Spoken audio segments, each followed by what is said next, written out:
Students, it's me, Rashid Ayub, Professor of Mathematics.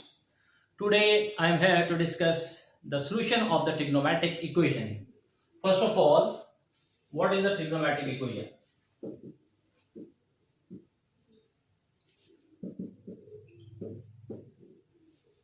An equation in which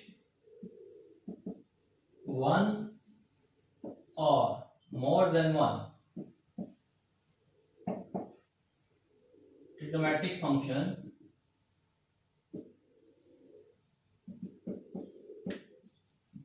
involved called trigonometric equation. तो ये definition है trigonometric equation की. For example, sin x is equal to 1/2, sin x plus cos x is equal to 0. Another example, tan x plus cot x is equal to 1. So many examples can be given. तो आप याद रखिएगा कि ऐसे equation जिसमें एक या एक से ज्यादा ट्रिग्नोमेट्रिक फंक्शन इन्वॉल्व हो जाए वो आपके पास ट्रिग्नोमेट्रिक इक्वेशन कहलाती है. अब ये कोई भी फंक्शन हो सकता है, साइन एक्स हो सकता है, सिंपल कॉस एक्स हो सकता है, इनका कॉम्बिनेशन आ सकता है, सबके कॉम्बिनेशन आ सकते हैं. तो इन तमाम केसेस में आपके पास जो इक्वेशन बनेगी वो ट्रिग्नोमेट्रिक इक्वेशन होगी. Okay, the first MCQ which appeared board examination as well as entrance exam, that is, how many solution of the trigonometric equation?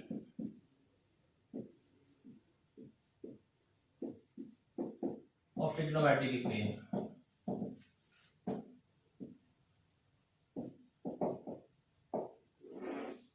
Okay, student, because of periodic functions, because you know that all the trigonometric function are the periodic function. So all the trigonometric function repeat their values after a fixed interval, or like tan and cot repeat their values after the interval pi, and sine, cos, secant, cosec. These are the functions whose period 2 pi. So that is why these functions repeat their values after 2 pi. Okay.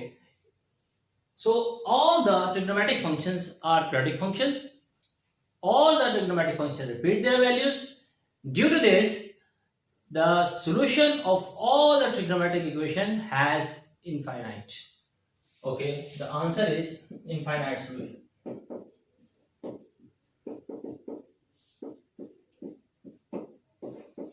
अगर तो आपके पास domain fix ना हो, infinite domain हो, तो आपके पास जो solution है वो इनफाइनाइट होगा. अगर मैंने स्पेसिफिक कर दी कि लाइक इसका आप सॉल्यूशन निकालें 0 से 2 पाई के दरमियान, तो फिर आप फाइनाइट सॉल्यूशन कंसीडर कर सकते हैं, क्योंकि 0 से 2 पाई के दरमियान जो साइन एक्स है वो 2 दफा आपके पास वैल्यू रिपीट करता है, यानी कि 2 सॉल्यूशन आपके पास आए. ओके, तो इन इक्वेशन को सॉल्व करने का मेथड क्या है, अभी मैं आपको उसका मेथड बताता हूं, फिर हम उससे रिलेटेड कुछ एग्जांपल्स करेंगे. Okay, what are the method to find out the solution of the trigonometric equation. Okay, before this you should know reference angle,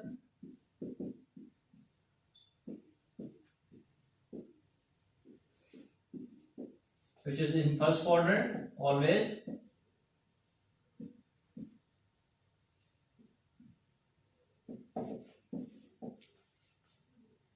It means theta in between 0 and 90 degree.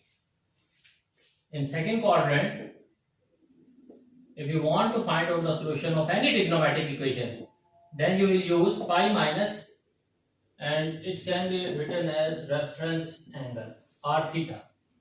So r theta is the reference angle. For second quadrant it is r theta. You will use this condition, pi minus r theta. And for third quadrant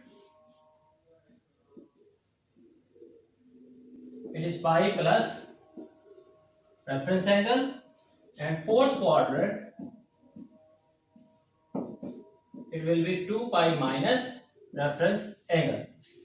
Now students, these are basically quadrant wise solution of the trigonometric equation.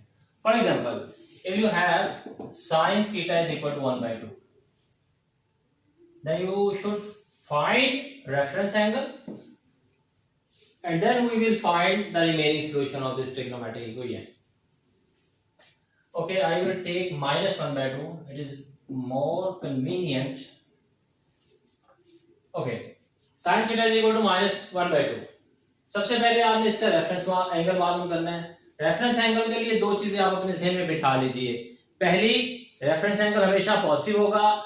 दूसरी, reference angle in between 0 और 90 degree होगा. 90 से बड़ा नहीं हो सकता, 0 से छोटा नहीं हो सकता. तो इन दो कंडीशन को फोकस करें. पहले, सबसे पहले अगर आपके पास मैंने पॉजिटिव पहले लिया था, उससे भी सॉल्यूशन निकल आना था, लेकिन ये ज्यादा अच्छा मेथड होगा अगर मैं इसको नेगेटिव लेके कंसीडर करूं. नेगेटिव को आप भूल जाएं. जब भी आपके पास ट्रिग्नोमेट्रिक फंक्शन आएगी जिसमें नेगेटिव वैल्यू होगी, आपने उसको भूल जाना है. तो sin theta is equal to 1 by 2. तो आपको पता है कि 1 by 2 थीटा की किस वैल्यू पे होता है. तो रेफरेंस एंगल जो आपके पास आएगा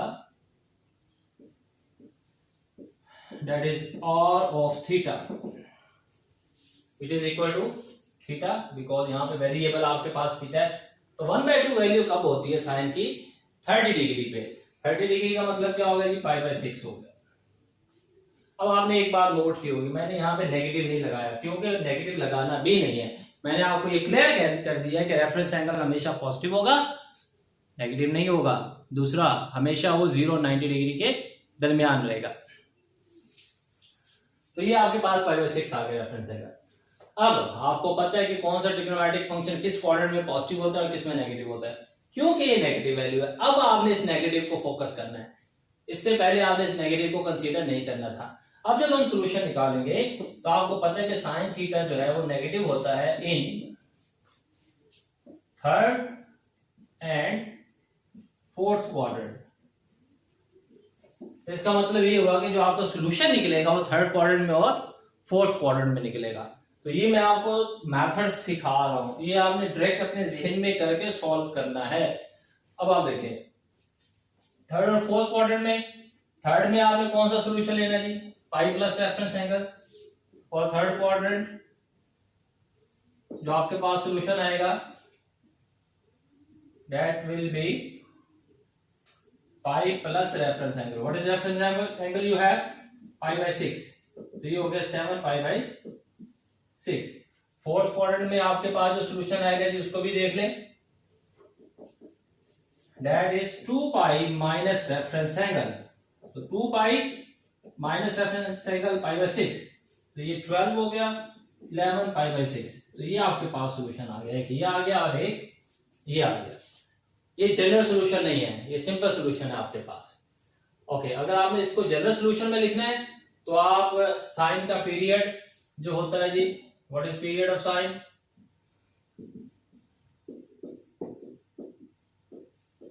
दैट इज 2 पाई. तो ये एक रोटेशन के लिए हो गया. और एन रोटेशन या एन सॉल्यूशन के लिए क्या हो गया जी? इसको अब लिख सकते हैं 2n पाई. तो आप इसमें भी 2n पाई ऐड कर दें और इसमें भी 2n पाई ऐड कर दें. तो ये भी सॉल्यूशन है, ये भी सॉल्यूशन. अब ये जनरल सॉल्यूशन हो गया क्योंकि आपने 2n पाई ऐड कर दिया. ओके, अब आप देखें अगर मैं डायरेक्ट करूं इसको तो वो कैसे करेंगे.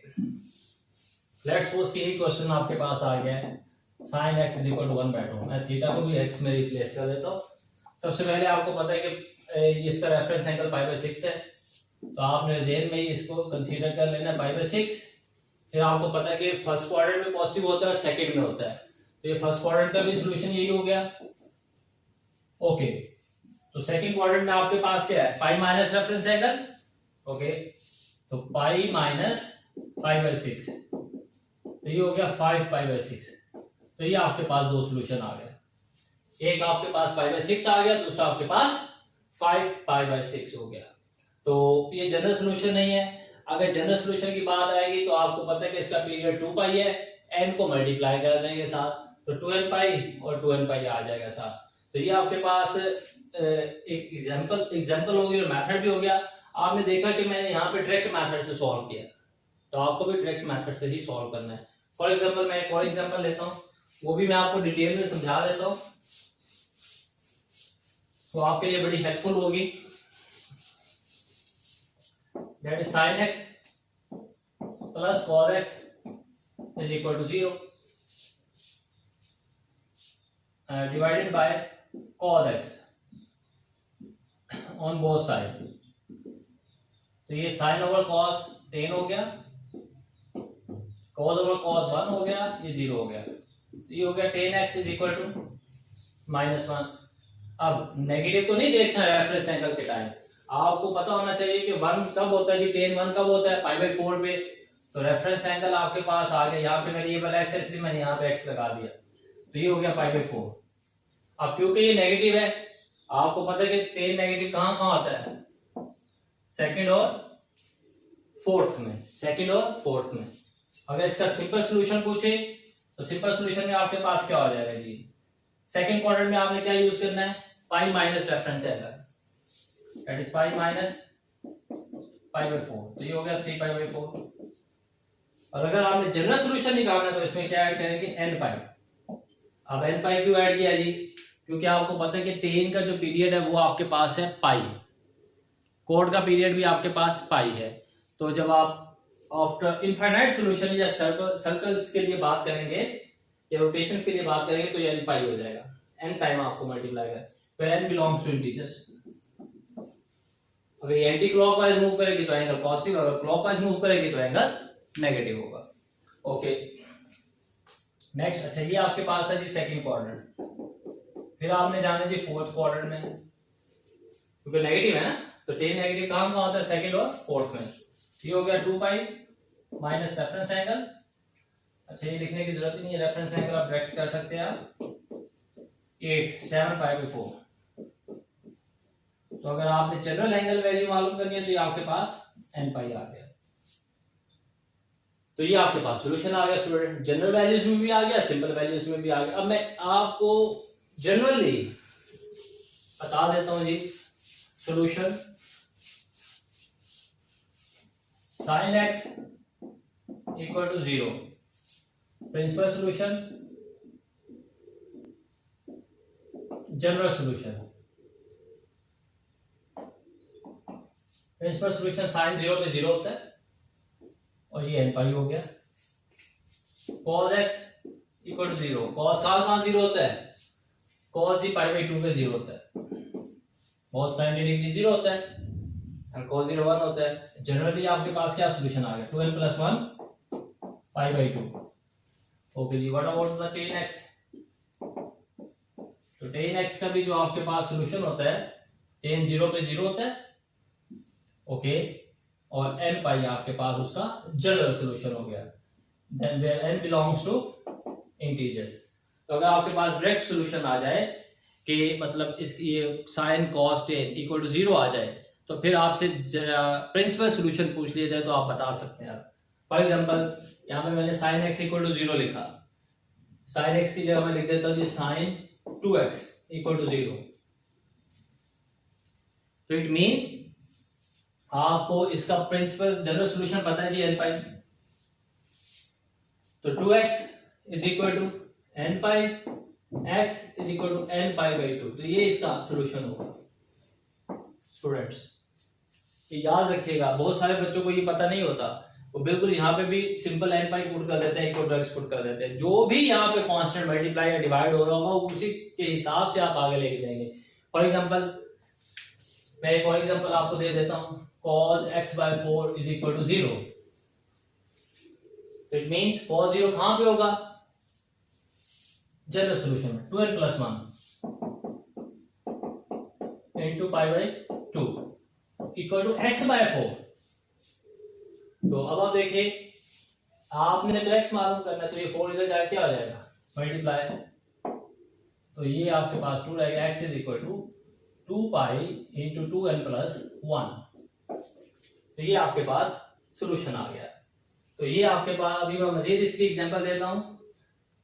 Now students next question, 2 sin theta plus 1 - sin² theta -1 equal to 0। आपने देखा यहाँ पे दो वेरिएबल एक तरह से आ गए, साइन और कॉस। मुझे एक ही वेरिएबल में इसको कन्वर्ट करना था।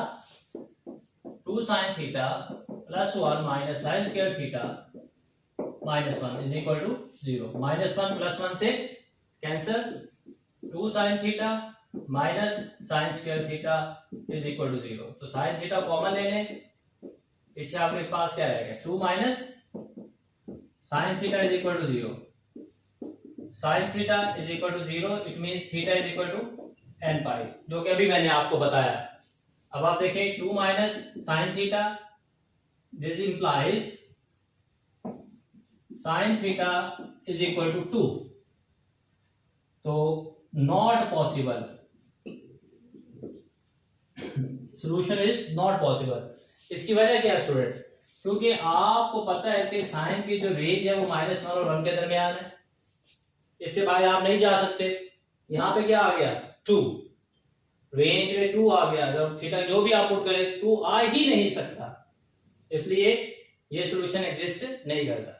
तो याद रखिएगा, आपको रेंज भी, डोमेन और रेंज याद होनी चाहिए, प्रिंसिपल डोमेन रेंज याद होनी चाहिए तमाम ट्रिग्नोमेट्रिक फंक्शन की, ताकि आपको ये पता चल जाए कि सॉल्यूशन एग्जिस्ट करता भी है या नहीं। आपको कोई सॉल्यूशन एग्जिस्ट ना करता हो लेकिन फिर भी आप कोई ना कोई सॉल्यूशन को टिक कर दे, तो ऐसा नहीं करना आपने। नेक्स्ट क्वेश्चन इज, अच्छा इसमें आपको पता है कि cos p plus cos q, 2 cos p plus q divided by 2 into cos p minus q by 2। तो इसमें आप ये फार्मूला लगाए पहले इस पे और फिर इस पे, तो ये हो गया आपके पास 2 time cos 2 theta into cos theta. चलिए जिस पे लग गया, फिर आप देखिए plus 2 time cos 6 theta into cos theta. तो जो नेगेटिव होगा, कॉस नेगेटिव को पॉजिटिव कर देता है, तो ये प्रॉपर्टी भी मैंने इस्तेमाल की है इसमें। तो आप देखिए यहाँ पे cos थीटा 2 और 2 कॉमन आ रहा है, 2 cos थीटा कॉमन ले लें,